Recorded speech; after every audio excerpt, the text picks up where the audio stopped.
Assalamu alaikum and a very good morning. Today we will discuss different clinical case scenarios of jaundice. So first question is, what is jaundice? So jaundice is a symptom. It is not a disease. It is the yellowish discoloration of skin and mucous membrane due to bilirubin deposition, and it is the manifestation of serum hyperbilirubinemia. First of all, we always remember that we should examine for jaundice in the natural light. It will be never examined in artificial light. We examine upper bulbar conjunctiva, undersurface of the tongue, soft palate, palms and sole, and general skin surface. So the first case is a 60-year-old male present with pruritus, icterus, with passage of clay-colored stool. Serum bilirubin, when it was investigated, serum bilirubin was 15 milligram. Direct or conjugated bilirubin was high and it was 11.5 milligram per deciliter. On liver enzyme examination, ALT was 350 international unit per liter, and similarly AST was also mildly raised, but alkaline phosphatase was markedly raised. On Ehrlich test in urine, which gives no color on filter paper. Now what is the diagnosis? Now what we are seeing that a patient is presenting with jaundice and having itching, and he is also passing clay colored stool. On confirmation of the finding, we find that the bilirubin is raised, and the most important finding is the direct bilirubin or conjugate bilirubin is more raised, and in liver enzyme alkaline phosphatase is markedly raised. So whenever we see that alkaline phosphatase is markedly raised as compared to the transaminases, we should suspect that something that it is cholestatic jaundice. So the clinical diagnosis will be obstructive jaundice. Now the question, what are the causes of the obstructive jaundice? So in different age groups, different causes of obstructive jaundice are seen. In adults, the most common cause is the gallstone. Other causes are cholangiocarcinoma, carcinoma pancreas, biliary strictures, lymph node enlargement, trauma, and surgical complication. In children, biliary atresia, cystic fibrosis, and choledochal cyst are the causes of obstructive jaundice, but these causes are rare. Now, what should be the protocol for investigating a patient with cholestatic serum profile? Cholestatic serum profile means that the alkaline phosphatase is markedly raised as compared to the transaminases. So first of all, we will go for USG. In USG, if dilated ducts are seen, then it is extrahepatic cholecystitis, and if the ducts are not dilated, then it is intrahepatic cholecystitis. If extrahepatic cholecystitis is seen, then we should go for CT scan and ERCP. While in case of intrahepatic cholecystitis, we should go for AMA and serology. AMA to rule out autoimmune hepatitis, and serology for viral hepatitis. Now case 2 is a 15-year-old female has anorexia, vomiting for the last 10 days. On examination and investigation, serum bilirubin was raised, which was 5 milligram per deciliter, and both bilirubin, conjugated as well as unconjugated, was raised. On the liver enzyme investigation, transaminases were markedly raised, while alkaline phosphatase was mildly raised. So what is the diagnosis? By seeing the scenario, the history is short and conjugated as well as unconjugated bilirubin is raised, and we are seeing that transaminases are more raised as compared to the alkaline phosphatase. So by seeing this scenario, we can say that medical jaundice is there or hepatocellular jaundice is. So our diagnosis is hepatocellular jaundice. Now we should know the approach to the jaundice. First of all, we should see that to confirm the examination finding by seeing the serum bilirubin level. If serum bilirubin is raised, then we should see whether it is conjugated one or unconjugated one, which one is raised, then we should perform other laboratory tests including liver enzymes. By seeing the liver enzymes, we can predict that it is cholestatic or hepatocellular. If cholestatic, then we should go for imaging to find out whether it is intrahepatic or extrahepatic. These all questions can be answered with a thorough history and physical examination along with various investigation and their interpretation. So history is very important. So what we should see in the history, first of all, we should know about the onset. How much time does it take to develop the jaundice, and what are the duration of the symptom, any associated complaint. So first of all, we will talk about the onset of the disease. If the disease is abrupt and is associated with nausea, anorexia, then we should suspect viral hepatitis. If it is gradual and present with pruritus, then cholestatic phenomena is going on. If jaundice is present along with fever with chills, then we should suspect for cholangitis or extrahepatic biliary obstruction. If gradual development of jaundice is present along with the significant weight loss, then we should suspect some malignancy or causing the obstructive jaundice. And intermittent episodic colicky pain along with jaundice, we should suspect choledocholithiasis. Other relevant questions are, we should know about the history of recent injection, surgery or transfusion associated jaundice. These questions are more in a favor for hepatitis B and hepatitis C. Then we should ask about travel to hepatitis endemic area for hepatitis that are transferred through oral routes like hepatitis A. Then exposure to a patient of hepatitis.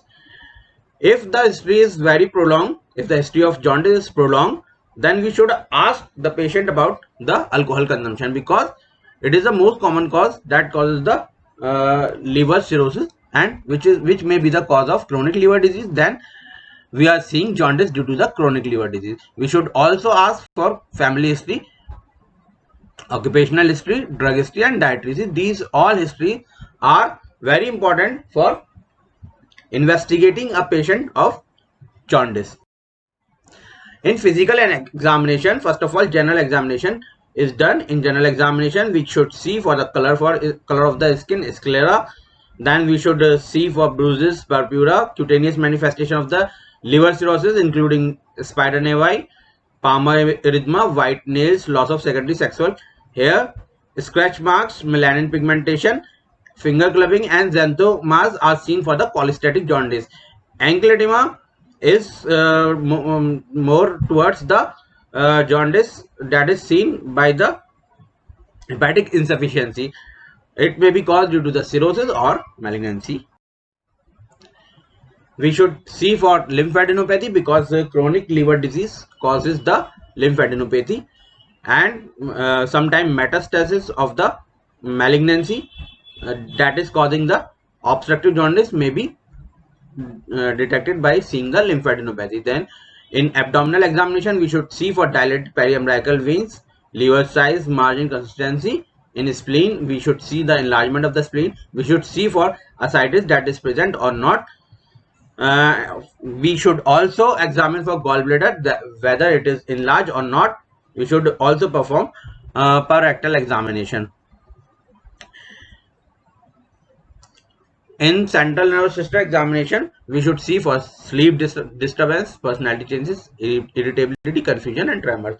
Because central nervous system if central nervous system is involved, then it may be the manifestation of hepatic encephalopathy. Now, how to investigate a patient of jaundice? First of all, we should do a hemogram or GBP and LFT. Let us discuss the finding of hematological finding of a jaundice patient. Hemoglobin may be normal or it may be reduced. Similarly, TLC may be increased or it may be decreased. In cases of acute cholangitis malignancy, we see raised TLC, but in few cases of hepatocellular jaundice, we see the lower side of TLC. On differential counting, transient neutropenia with relative lymphocytosis is seen. On general blood picture examination, normocytic hypochromic picture is seen. Microcytic hypochromia may be seen if the duration of the disease is prolonged. Other hematological findings are the leukoerythroblastic reaction. I have seen a case of leukoerythroblastic in a case of liver abscess. Atypical lymphocyte may be seen due to the viral hepatitis. We should also see for hemolytic anemia, because hemolytic anemia may also manifest as jaundice. So for detecting hemolytic anemia, we should see for schistocytes, polychromatic cell, nucleated RBCs.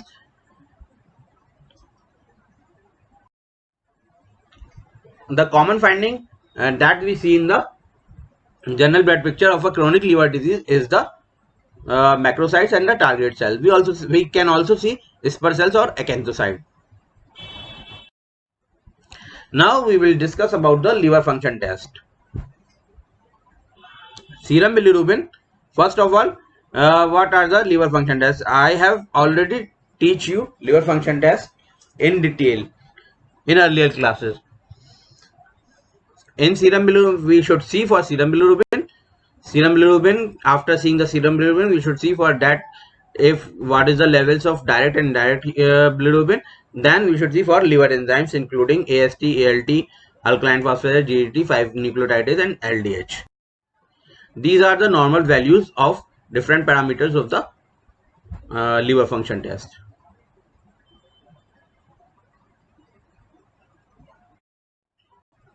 We should also test the biosynthetic capacity of the liver, because in chronic liver disease, hepatic insufficiency may be seen. So for seeing the biosynthetic capacity of the liver, we should see the total serum protein level, which can be seen by TSPAG, prothrombin time and serum albumin. Now we should discuss various findings that are seen in the hepatocellular jaundice. On general blood pressure examination, hemoglobin may be normal or it may be reduced. Total leukocyte count is normal, it may be reduced, it may be raised, depending on the clinical scenario. On differential leukocyte count, transient neutropenia with lymphocytosis seen. General blood picture, atypical lymphocyte seen, macrocyte seen and acanthocyte seen. On examination of the LFT, bilirubin is raised, both fractions conjugated as well as unconjugated is raised. On liver enzymes, AST is markedly raised as compared to the alkaline phosphatase. Albumin may be normal, it may be decreased if the disease is chronic. PT of the patient, that is prothrombin time, may also be normal or it may be prolonged. It will be prolonged in case of the chronic liver diseases.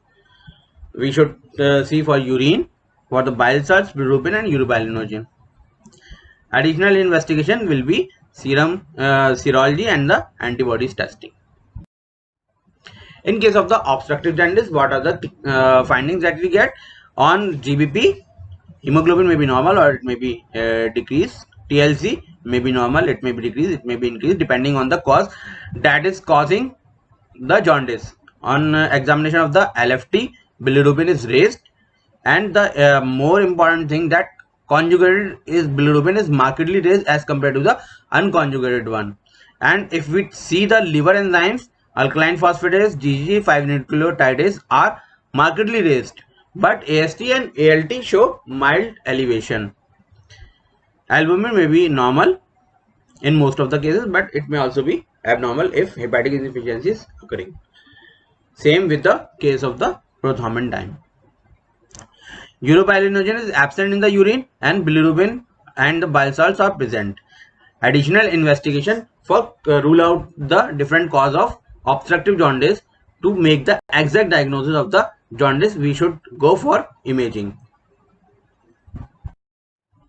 Now the second step is the serology. which include the serological testing for hepatitis A, B, C, D, and E. We should also do laboratory examination of the urine.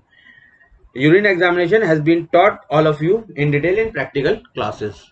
So we will see for bilirubin, urobilinogen, and bile salts. Fauchet test, ICTO test, reagent strip test, foam test, Smith iodine test, and Malin test are done for bilirubin. For urobilinogen, Ehrlich test and reagent strip test is done, and for bile salt, A sulfur test is done.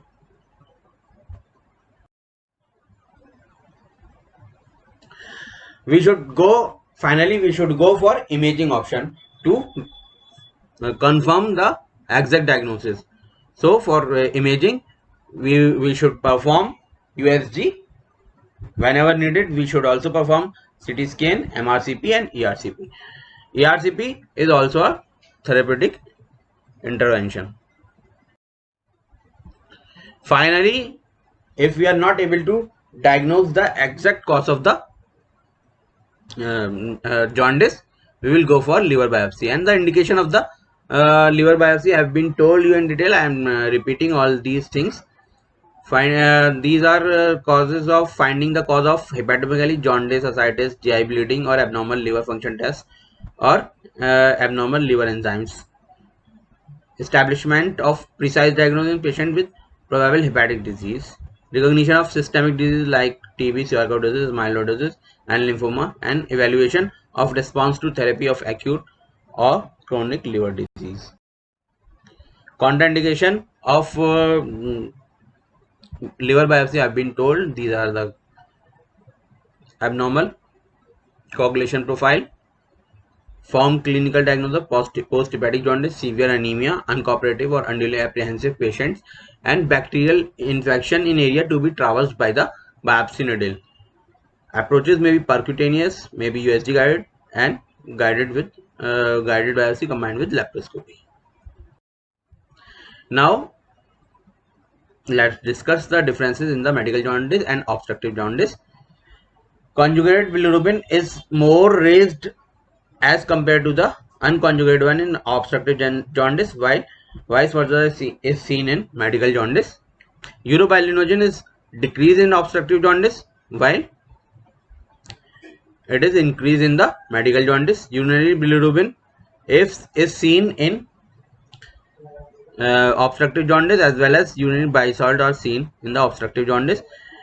Liver enzymes, alkaline phosphatase, GGT, 5-nucleotidases are markedly raised in obstructive jaundice, while transaminases are markedly raised in the medical jaundice. This is the final algorithm for the patient with jaundice. First of all, we will take proper clinical history, then we will do proper clinical physical examination, then perform various laboratory investigations. First of all, we will perform the LFT. If isolated elevation of bilirubin is seen, then isolated elevation may be direct, it may be indirect. The cause of indirect isolated elevation of bilirubin is drugs including rifampicin, probenecid, inherited disorders, hemolytic disorders, and ineffective erythropoiesis, while isolated hyperbilirubinemia may be seen in inherited disorders like Dubin-Johnson syndrome and Rotor syndrome. If bilirubin is elevated bilirubin is seen along with other liver enzymes elevation, then we will see that if it is hepatocellular pattern or cholestatic pattern. If it is cholestatic pattern, then we will go for imaging, and the rest of the portion has been told to you. If it is hepatocellular pattern, then we will go for viral serologies, toxicological screen, ceruloplasmin, and antibodies level. Finally, if we are not able to make final diagnosis, we can go for liver biopsy. I hope you are able to understand each and every. If anyone is having any problem, then he or she can contact me. Thank you.